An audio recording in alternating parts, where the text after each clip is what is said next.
ஆண்டவராக இயேசு கிறிஸ்துவின் நாமத்தினாலே இந்த காலவேளை உங்களை அன்போடு வாழ்த்துகிறோம், வரவேற்கிறோம். கர்த்தர் உங்களை ஆசீர்வதித்து நடத்துவாராக. இன்றைக்கும் நாம் தியானிக்கிற தேவ வார்த்தை ரோமருக்கு எழுதின நிருபம் 12வது அதிகாரம் 5வது வசனம்.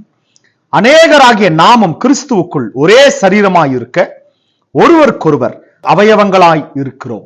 கவனிங்க, கர்த்தருடைய வார்த்தை இப்படியாய் சொல்லுகிறது, அநேகராகிய நாமும் கிறிஸ்துவுக்குள் ஒரே சரீரமாய் இருக்க. அருமையான தேவ பிள்ளைகளே, ஆண்டவராக இயேசு கிறிஸ்துவின் ரத்தத்தினாலே கழுவப்பட்டு மீட்கப்பட்டு ரட்சிக்கப்பட்டு நீதிமான்களாய் சபையிலே ரட்சிப்பின் பிள்ளைகளாய் நாம் இணைக்கப்பட்டிருக்கிறோம் என்றால், கவனிங்க, சபை என்னப்படுவது கிறிஸ்துவினுடைய சரீரம்.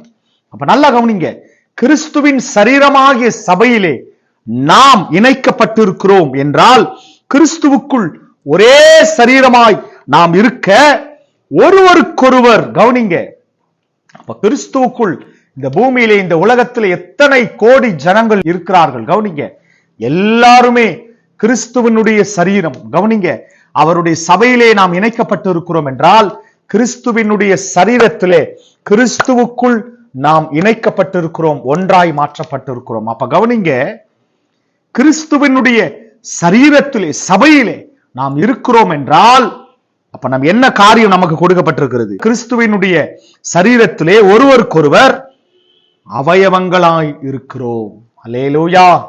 ஒரு சரீரம்னா கண்ணு, மூக்கு, காது, கை, காலு, இது எல்லாமே இருக்கு. கவனிங்க, எல்லா அவயவங்களும் ஒரே வேலைகளை செய்வதில்லை. ஆனா எல்லா அவயவங்களும் வேற வேற வேலை செய்தாலும் எல்லாம் சரீரத்துக்கு தான் வேலை செய்யுது. கவனிங்க, சரீரத்திற்கு தான் வேலை செய்கிறது. அதை போல வேறு வேறு சபைகளிலே என்ன காரியங்கள், 5 விதமான ஊழியங்கள், பலவிதமான வேலைகள், பலவிதமான ஊழியங்கள் சபையிலே காணப்பட்டாலும், கிறிஸ்துவாகிய அந்த சரீரமாகிய சபைக்கு அந்த சரீரத்திலே நாம் ஒவ்வொருவரும் அவயவங்களாய் இருக்கிறோம். கவனிங்க, இதுல பெரியவங்க, சிறியவர்கள், உயர்ந்தவர்கள், தாழ்ந்தவர்கள் என்று கிடையவே கிடையாது. கவனிங்க, இல்ல நாங்க தலையா இருக்கணும், நாங்க காலா இருக்க மாட்டோம், கையா இருக்க மாட்டோம்.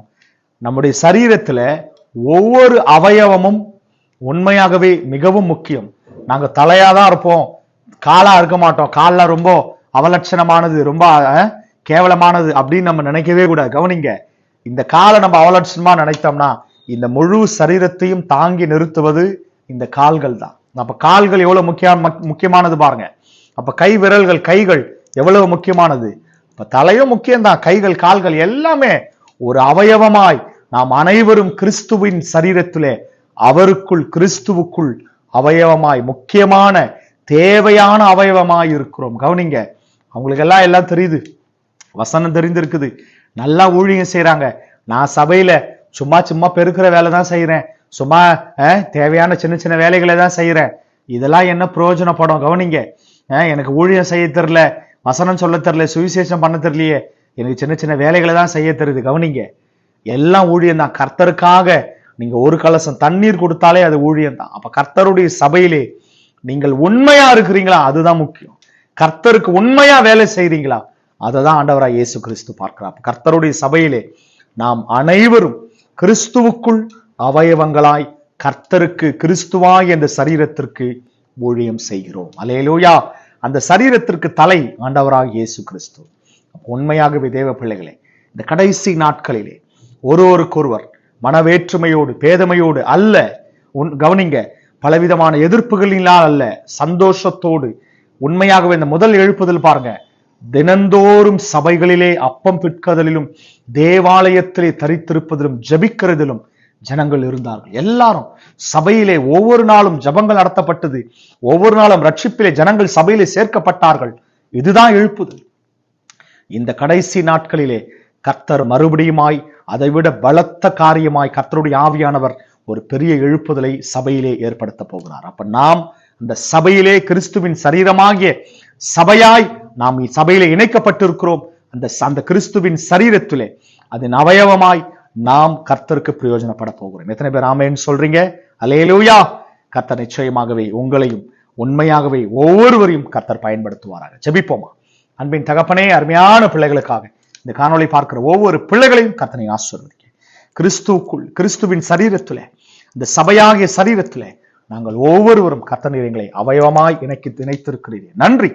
இதுல ஏசப்பா கனமான ஏசப்பா பாத்திரம், கனமான அவயவம், கனம் இல்லாத அவயவம் என்ற கர்த்தர் ஒன்றையும் பார்ப்பதில்லை.